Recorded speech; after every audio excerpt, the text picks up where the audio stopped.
Let's talk about gross margin per unit. People in agriculture get super caught up in productivity. Productivity does not correlate well with profitability. But let me show you something that does. Gross margin per unit. When we talk about gross margin per unit, we mean taking the gross product, the value of our production, subtracting out the direct costs, those costs that increase proportionally as the units of production increase.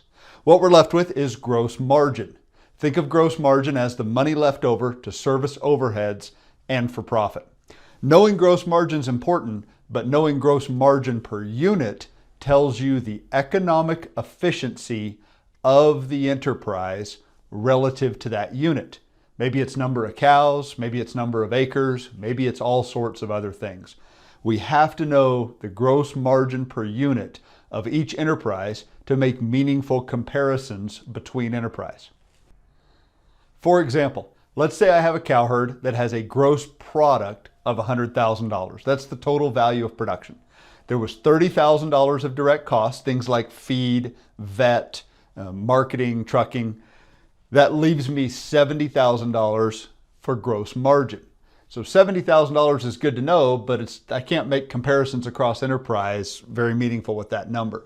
But if I take the number of units, in this case, I'm going to use cows. Let's say I was comparing a spring calving herd to a fall calving herd. So now I want to know the gross margin per cow. So if I have 100 cows, that gives me a gross margin per unit of $700. So maybe this is my spring calving herd, gross margin per unit of $700. And I'm looking at my fall calving herd, maybe the gross margin per unit there is $300. Well, now I know my spring calving cows are much more economically efficient than my fall calving cows. It could be the other way around. Maybe I learned my fall calving cows are better. The point is, gross margin per unit tells you that economic efficiency.